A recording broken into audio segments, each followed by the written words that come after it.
न च श्रेयो अनुपश्यामि हत्वा स्वजनम आहवे न कांक्षे विजयम कृष्ण न च राज्यम सुखानि च. Translation and purport by Srila Prabhupada. Translation. I do not see how any good can come from killing my own kinsmen in this battle. Nor can I, my dear Krishna, desire any subsequent victory, kingdom, or happiness. Purport by Srila Prabhupada. Without knowing that one's self-interest is in Vishnu or Krishna, conditioned souls are attracted by bodily relationships, hoping to be happy in such situations. In such a blind conception of life, they forget even the causes of material happiness. Arjuna appears to have even forgotten the moral codes of a Kshatriya, for a Kshatriya. It is said that two kinds of men, namely the Kshatriya who dies directly in front of the battlefield under Krishna's personal orders, and the person in the renounced order of life who is absolutely devoted to spiritual culture, are eligible to enter into the sun globe, which is so powerful and dazzling. Arjuna is reluctant even to kill his enemies, let alone his relatives.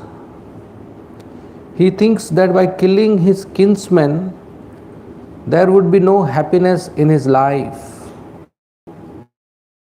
And therefore, he is not willing to fight.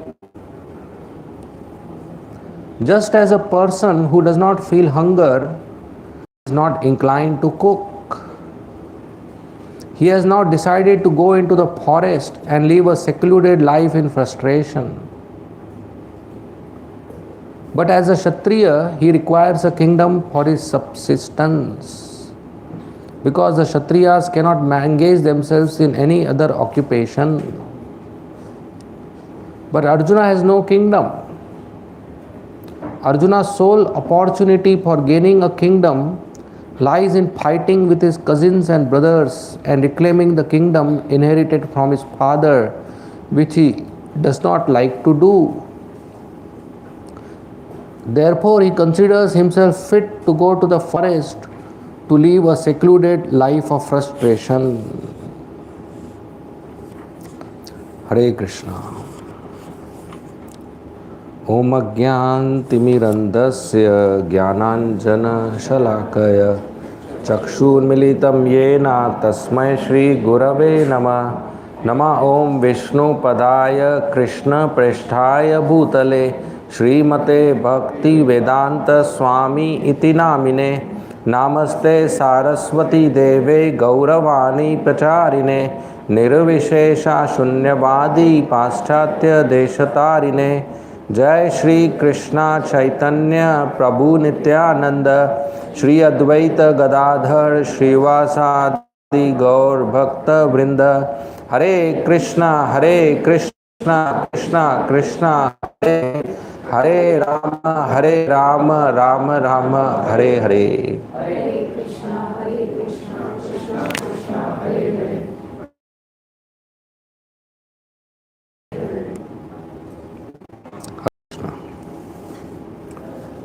Little cold. You have a asan here?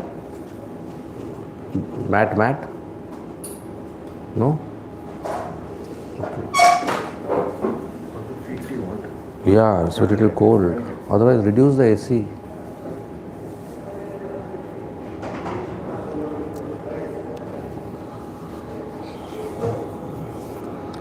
We have another chair, this little low level, right? Going like this. That's not good. Give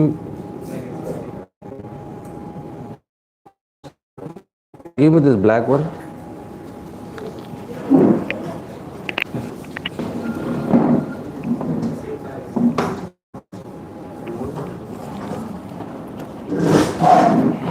I'll give it here. Is this okay?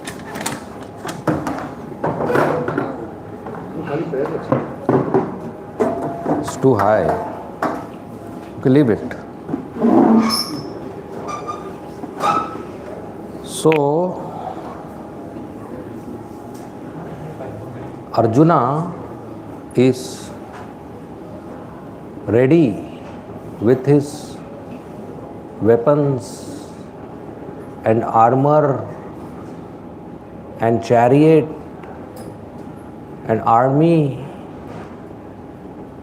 and dress up, costume and chariot driver and the venue and the audience, both the parties, everything ready. And he has come prepared to perform. But now he is having a crisis, whether to fight or not to fight. Confusion. And this is not small thing. It's a big thing. Did it happen with us? Do we get confused? Do we get nervous? Do we have anxiety before performing any task? It happens. Human nature. Before exam, a child is in anxiety. Will I remember everything what I have prepared? Will I have enough time to write the answers? Will my pen work or not? Let me take extra. Right? But here, nothing like that. Everything is prepared. The arrows are ready, the bows is ready, the chariot driver, everything is ready. So these things are not a problem. His internal motivation to fight is in crisis. And this is a bigger crisis. You know the answer, but you having a confusion whether I should write or not. In the exam, whether your answer is right or not, that confusion I can understand. But you have the right answer, whether to write or not, that confusion is very different. So what is the use of exam? What is the use of passing? What is the use of marks? What is the use of certificate? What is the use of life? It's a suicidal thing. So Arjuna's anxiety is very, very bigger crisis than ordinary confusions we have. He was prepared for success. He was ready for success. He was qualified and skilled for success. But he had this confusion. And the confusion was such that tears were coming from his eyes. His mouth was becoming dry. His mind was reeling with so many thoughts.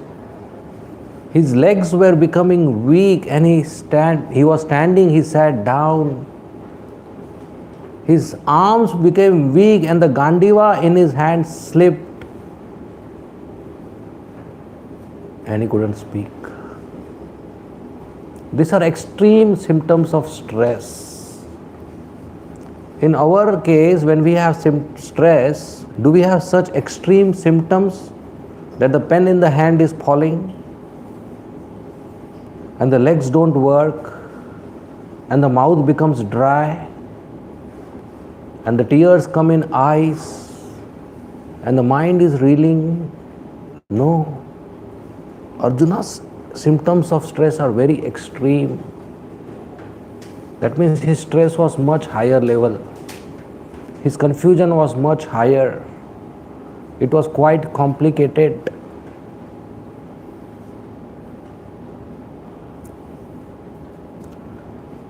So seeing the opposite army, he said, Govinda, I shall not fight. I shall not fight. And he gave several reasons which we are going to start discussing from this verse. So he has a logic behind his decision. He is not illogical. He has his own thought process. He has his own intellectual conviction. So he said, I don't see any good in this fighting. Killing people, killing my own kinsmen, my Bhishma Pitama, grandsire, my Gurudev Dronacharya, my another worshipable Kripacharya, my brother Duryodhan, my other brothers, and my relatives, and my friends, and my children of my brothers, and my soldiers. These are my own men. How can I kill them? And yeah, this is a crisis. In Bollywood movies, they have a hero, a villain, and a heroine. And the hero kills the villain, everybody enjoys. But the twist happens when hero and villain are brothers. That's a big twist. गोली मारेगा क्या नहीं मारेगा? Hero is police, villain is brother of police. Will he hit or not? Right? It's a hit story. From where did they copy this? From here. Because this event happened, that the hero was getting stressed. So any Bollywood film is successful only if it contains truth. If it doesn't contain truth, it cannot be successful. As much as element of truth or percentage of truth is present, that much it is successful. That's why the most popular story is hero, heroine, villain. Villain kidnaps the heroine, hero goes and fights, kills the villain, rescues the heroine, and everybody claps. Still successful formula. Why? Because it's absolute truth, Lord Ramchandra's story in Ramayana. Ravana kidnapped Mother Sita. Lord Ramchandra went and killed Ravan and rescued Mother Sita. This is the original story. If any time they make a film in which villain kidnaps a heroine, hero goes for rescue, and villain kills the hero and gets the heroine, do you think that film will work? It will be flop, because it is not truth. It never happened.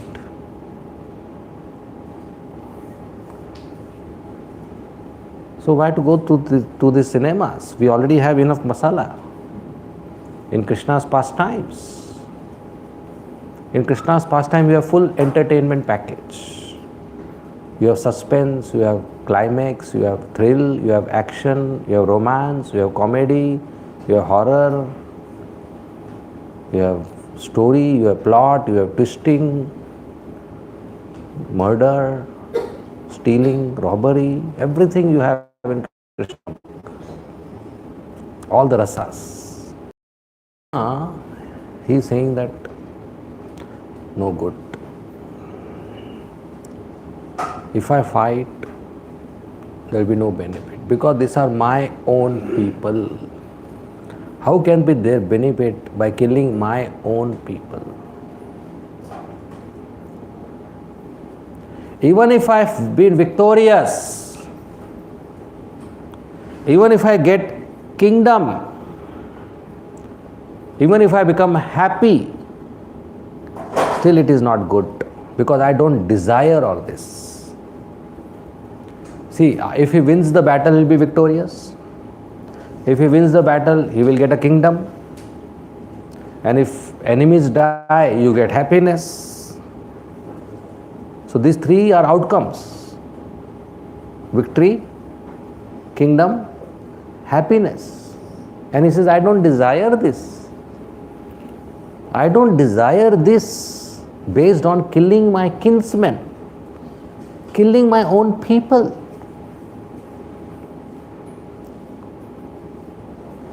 So Prabhupada writes, when a Kshatriya, he fights in a dharma yudh, in a religious battle, in a battle for justice, in a war to protect citizens or cows or brahmanas or women or children or weak people.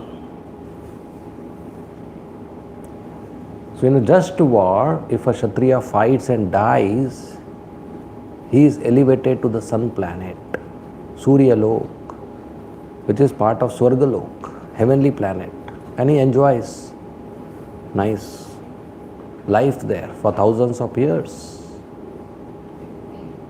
And even in a renounced order of person, a sannyasi, if he is abstaining from sense gratification and lives a moral life, he goes to sun planet. Of course, the devotee goes back home, back to Godhead. So Arjuna even forgot that he will have an elevated life at least if he dies. He is thinking it is a loss to die in the battle. But there is a profit. For a Kshatriya to die in a battle is profit, and the profit is he goes to sun planet. So Kshatriya has to accept a challenge. He cannot say no to a challenge, a battle challenge. If he is victorious, then he gets the kingdom, treasure, reputation, fame. And if he is defeated, he gets sun planet, upgraded lifestyle. We all want our apps to be updated, so he gets updated, a better life, a better house, a better food, and better family. Surya Devta, it's a better life, much higher standard life. But because of confusion, Arjuna forgot that. And he is thinking happiness in life is with this kinsmen, with my relatives. Without them, how will be I happy? If they all die and I win a kingdom, I'll be alone with my kingdom. No, I cannot show to anybody my victory. How will I be happy? It's like you dress up very nicely in new clothes, nice makeup, nice hair, everything good. There is no audience, nobody to see. Would you go through the effort? To whom? Not a single like on the Facebook. To whom? For whom? Or you become successful, but there is nobody in the house to share with the success.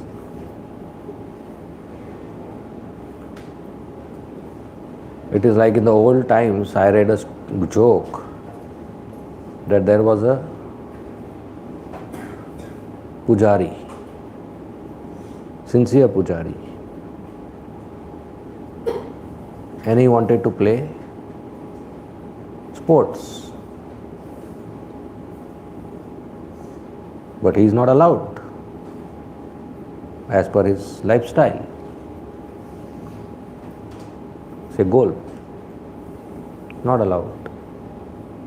Because if his congregation comes to know, they will throw him out. You cannot be frivolous. A brahmachari or a sannyasi cannot be frivolous. But he has very high determination and very eager. So once for some seva, he goes to another city where nobody knows him. He thinks, oh, nobody knows me. If I play here, change my clothes, I can fulfill my desire and my reputation will be saved. So he changed his clothes. He went to the club. He was alone. He played golf. And he broke a world record. He broke a world record. And he was very enthusiastic. He played again. And second time he broke his own record. Much better.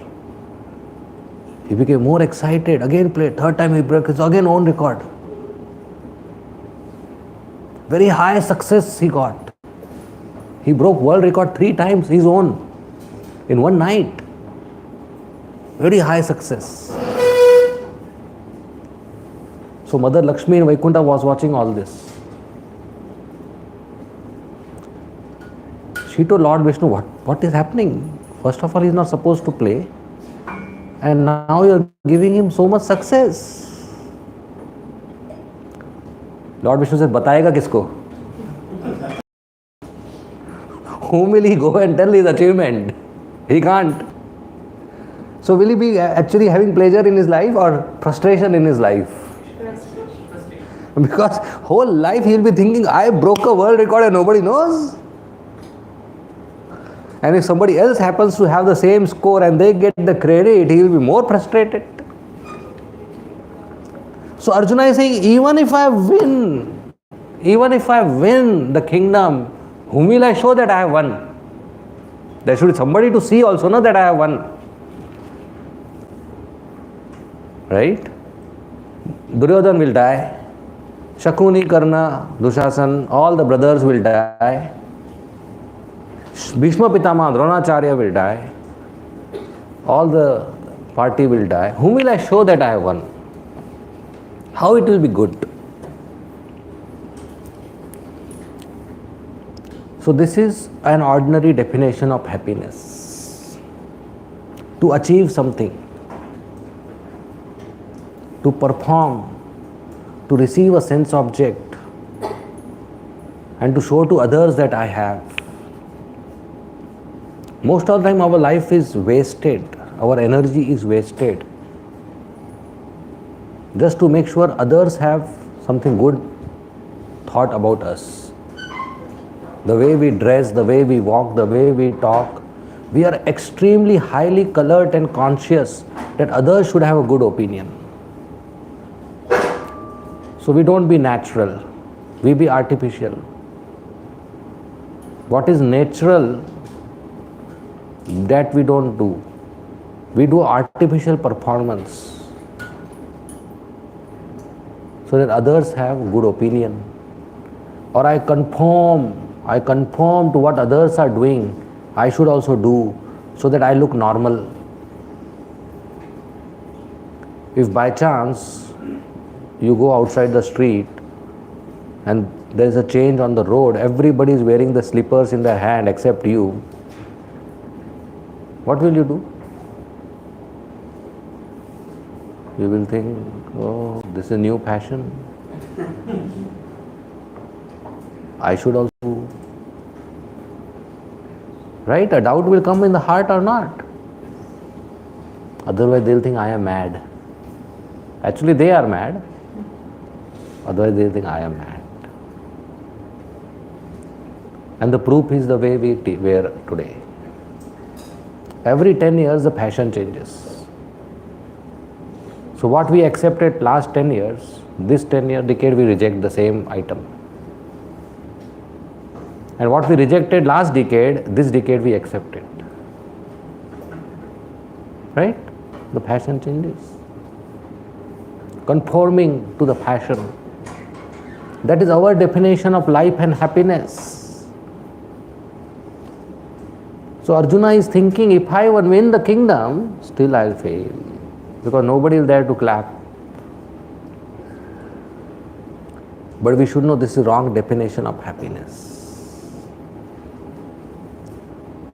The actual definition of happiness is when Krishna is happy, then we are happy. When Govinda, he is happy, then we are happy. Sense objects in life don't give happiness. Amassing lots of objects don't give happiness. Many times we think, if I go to this shop or mall and I purchase these 10 items in my list, I will be happy. Before shopping we think like that. These 10 items, then I will be happy. But the very owner of the mall who has 10 lakh items is not happy. He is wondering kab stock kam hoga. Right? The very owner of the mall is not happy with 10 lakh items, and out of this 10 lakh, I take 10, I'll be happy. Sense objects don't give happiness. It is an illusion. It is an imagination. It is illusory or imaginary happiness. A boy thinks, if I get football, I will be happy. Or if I get a bike, I will be happy. If I get shoes and jeans, I will be happy. And a girl thinks, if I get nice purse or sandals or dress, I will be happy. Or the adult thinks, if I get a car and a 2 BHK house, I will be happy. But these objects do not contain happiness. It is just an illusion. It is just an imaginary setting in which we perceive happiness which doesn't exist. So Arjuna is on the same path. He has a different definition of happiness. But it's very difficult to understand. If you get a gulab jamun and put it on your tongue, will you be happy?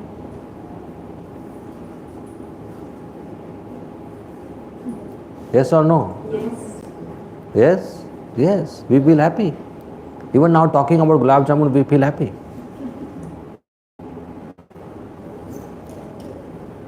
So from where does this happiness come? Does it come from gulab jamun? Sense. Who knows the recipe of gulab jamun here? Yes. What are the ingredients?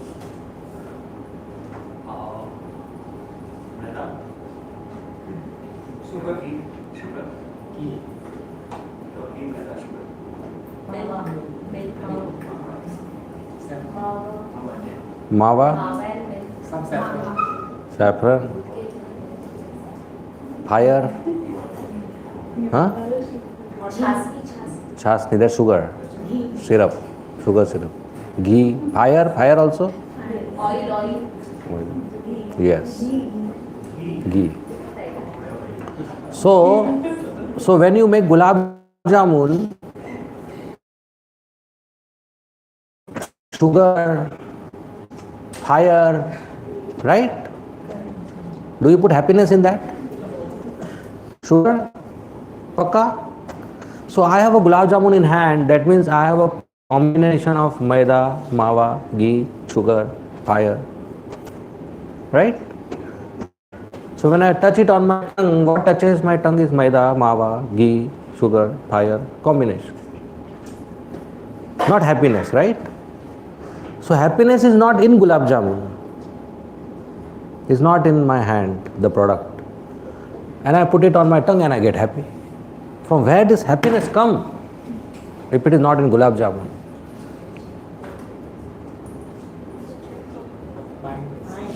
From inside, mind.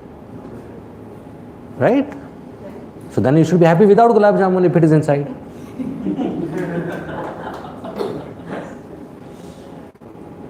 It is not part of gulab jamun.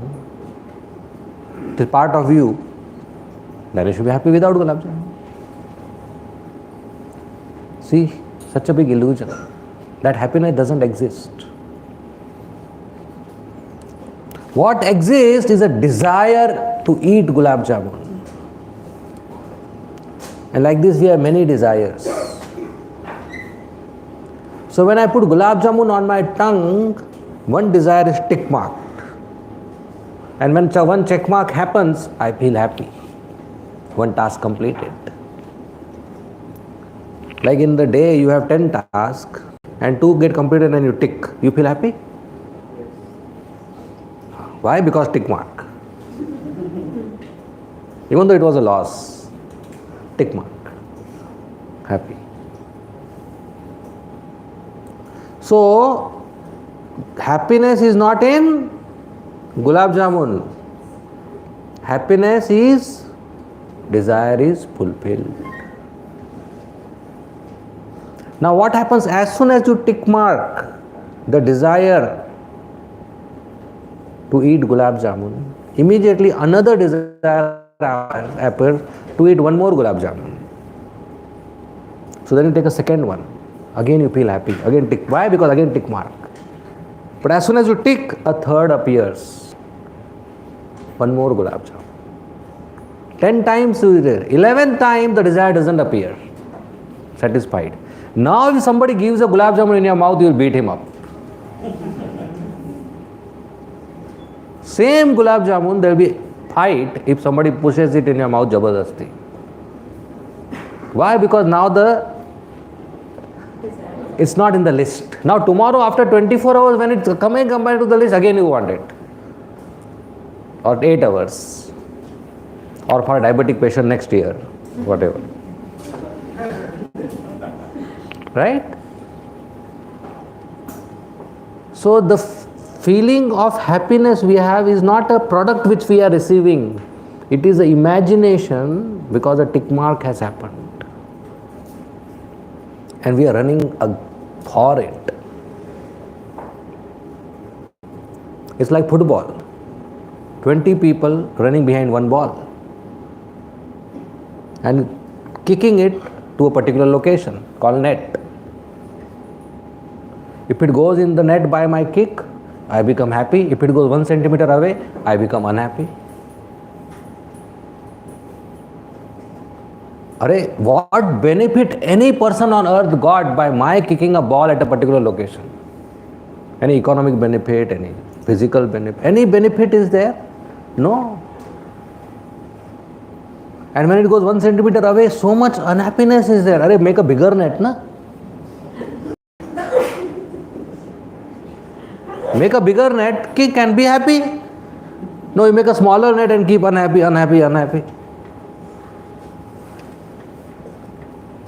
And 20 people fighting behind one ball, purchase 20 balls and give one to everybody. Baat khatam.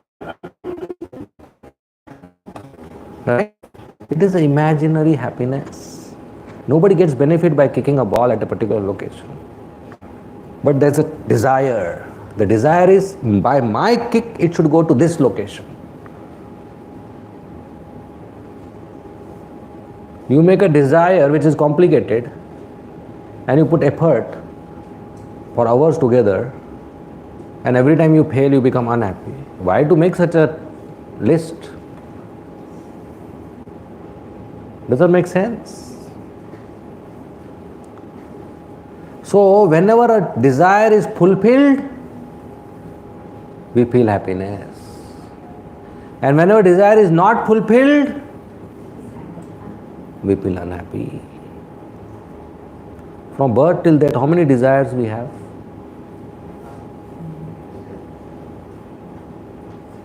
How many? Millions, millions, trillions? Unlimited. How many percentage you think will get fulfilled?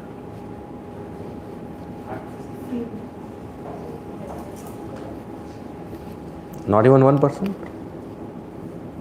You agree? Few? That means 99% of our desires will not get fulfilled and will become sad. Dukhalayam. Only 1% desires will be fulfilled, will become happy. Isn't that foolishness?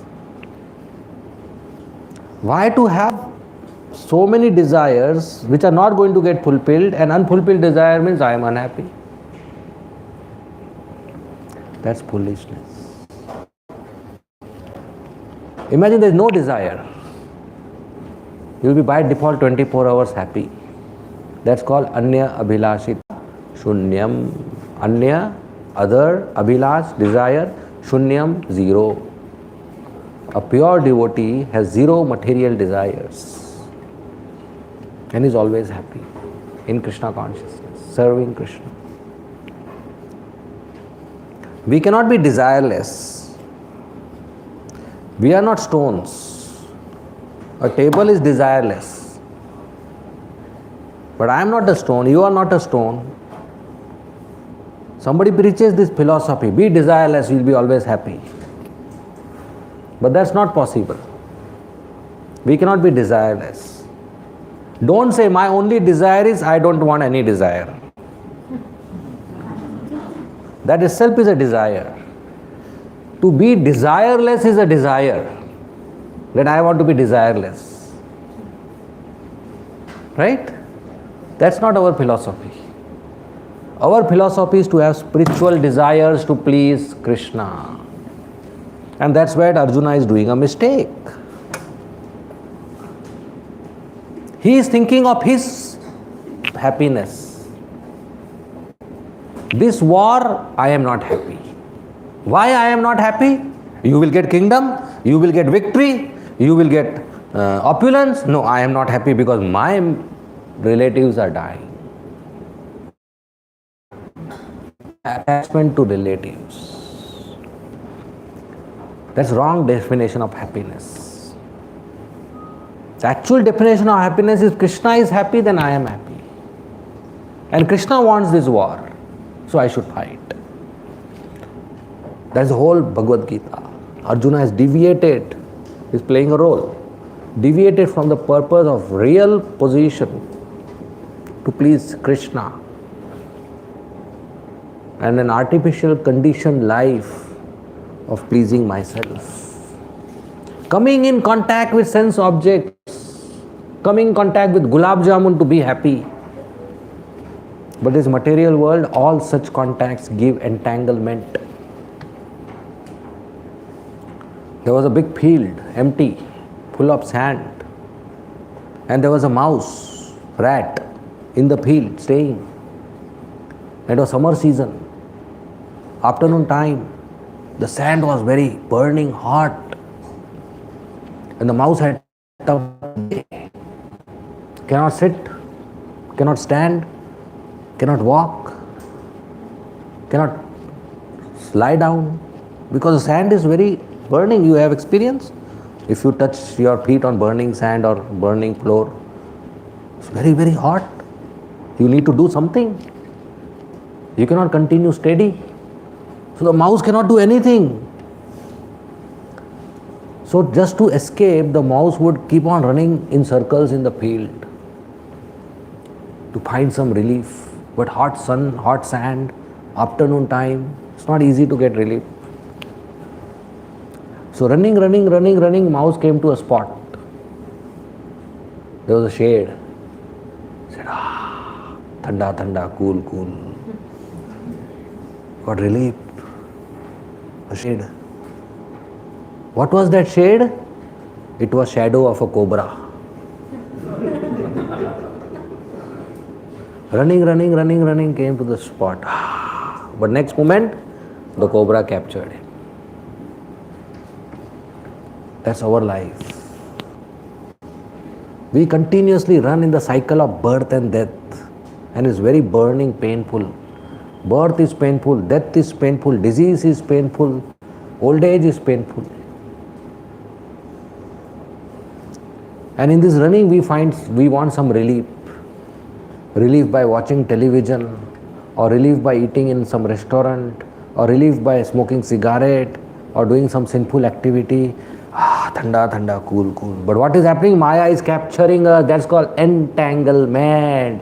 Karma bandhan. We get entangled and punished in the Narak Loka, in the hellish planets. That's not life. That's punishment. So Maya captures us. So our very foolish attempt to relieve ourselves by coming in contact with sense objects creates further misery. Our very attempt to be happy has a seed of distress. But still we continue doing it. And nobody has been successful. The only way we can be successfully happy is we come in contact with Krishna. Because he is source of happiness. Like a fish outside water. Will the fish be happy? Give fish new iPhone or nice paneer halwa puri or nice Mercedes Benz car or a post of Prime Minister. No, the fish will be happy when fish goes back to water. There is no other way. Because water is natural position for the fish. So same way the soul is spiritual.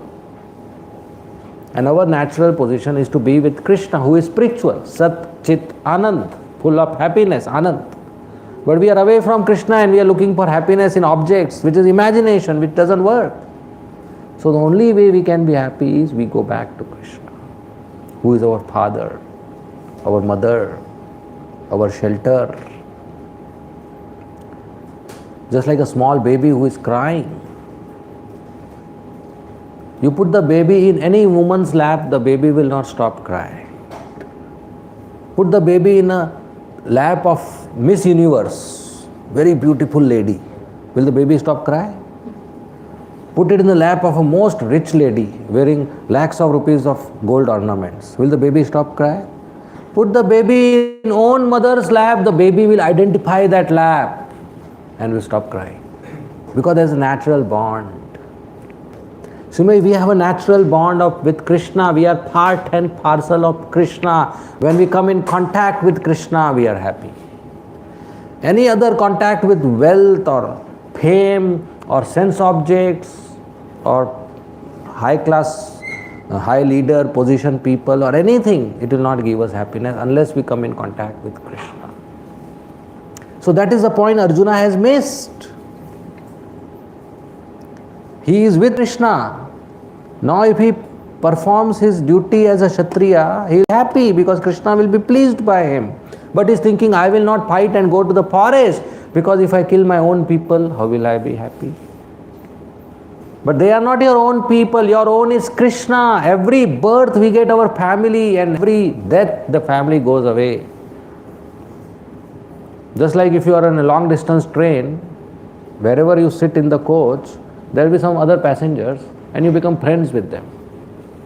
But when your destination comes, the relationship is over. You forget them.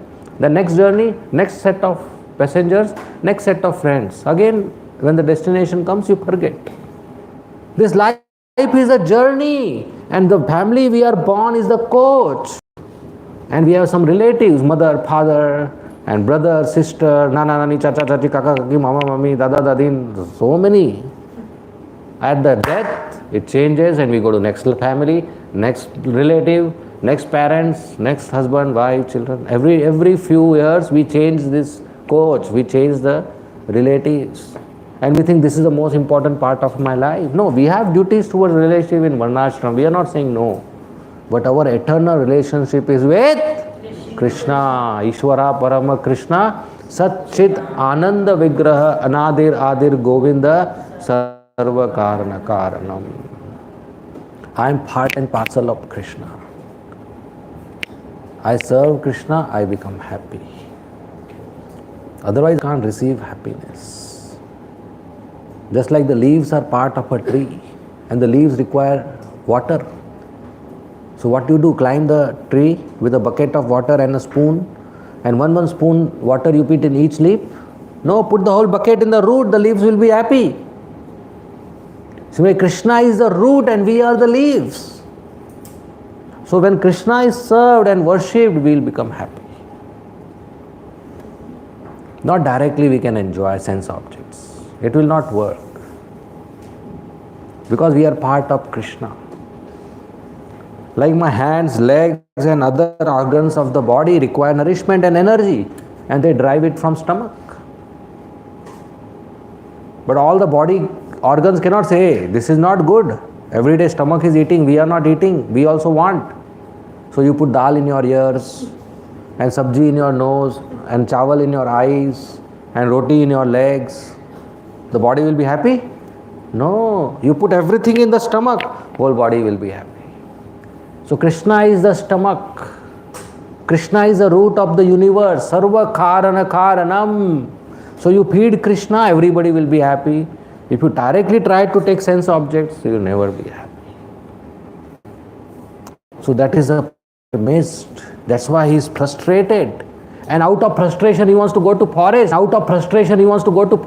As if I am sadhu, I left the victory, I left the opulence, I left the kingdom, I left fighting, I am very good, I am doing meditation. You are fool number one. Why? Because you are living your duty, which is as a Kshatriya to fight for Krishna.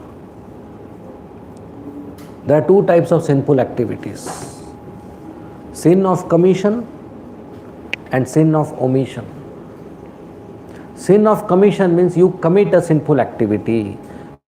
You beat somebody, or you steal something, or you speak lies, or murder, rape.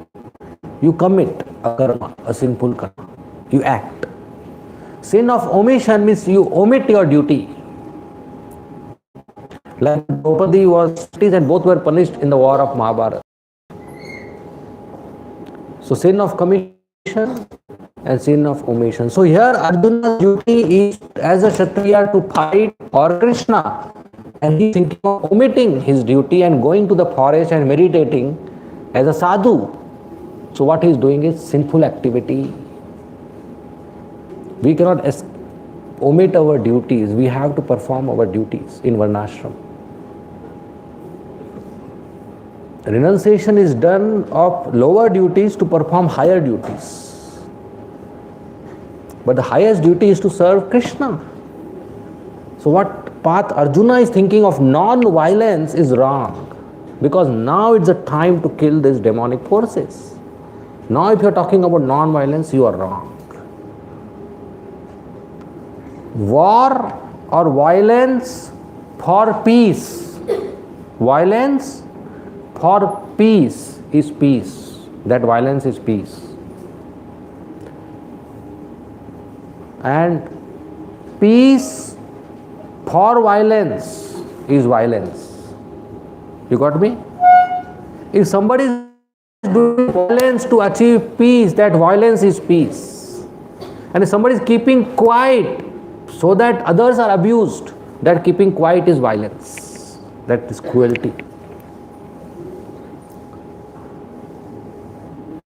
If there is a road, 60 km per hour is the speed limit, and a thief who stole the bank, he goes 70 km per hour on the road. Is he right or wrong? And you are police, and you have to catch him in your vehicle. So you will do 60 km per hour or 80 km per hour. So you are right or wrong? You also broke the speed limit, but you are right. Why? Because you have to catch him. How can you catch him? By following 60 km per hour on the same road. Oh, I am a good policeman. I cannot break law. Let him go 70 km. I will go 60 km. Perform my duty. Result Krishna hands. Juta maro. Right? So there are laws and there are higher principles. So Arjuna is thinking on those laws that I should not fight with my brothers. But Krishna wants him to fight, that we will read. And there is a higher principle of a Kshatriya to fight for Krishna. So if you do violence, it's not good. But if you do violence to protect a person or protect dharma, it is good. If you are peaceful, it is good. But if your peace is making somebody torture others or not stopping violence, then that peace is useless. That's the dharma. So we can't omit our duties. So Bhagavad Gita has so many learnings for us. That's why we should very carefully read every day, understand, so that we evolve as a person, that yes, this is dharma and this is what to be done. And that way we become good devotees. So our dharma is to serve Krishna. And in our day-to-day duties, we should add Krishna to our life by performing devotional service, chanting Hare Krishna Maha Mantra, reading and hearing scriptures, attending temple programs, and offering bhoga to Krishna, offering arti to Krishna, preaching, doing book distribution, and so many other services are there, kirtan, cooking. And when we do that, then we are purifying ourselves, coming to the real dharma, which is to serve Krishna. Jivera Swarupa hai, Krishnera Nitya Das, eternal servant of Krishna. So ISKCON, Prabhupada established this temple and other ISKCON centers only for this purpose. So we come together and perform devotional service. So we all are very fortunate that we are here together. So we should gather like this every week and bring our friends and relatives and other contacts, so that everybody becomes a devotee and we become a better person and the society becomes much better for the next generation. Otherwise, it's going to go very bad. So already you see last 20 years, such a big difference due to TV, internet, mobile. So now it will go further bad. Today's parents are most afraid is when their child grows up, what will happen? बिगड़ जाएगा. So this preaching, this process of bhakti, this spiritual knowledge is very important. So we should gather it, we should receive it, and we should give it to others. And in that way, we will have a better society. Okay, we will end here. Thank you very much. Srimad Bhagavad Gita ki jai. Srila Prabhupada ki jai.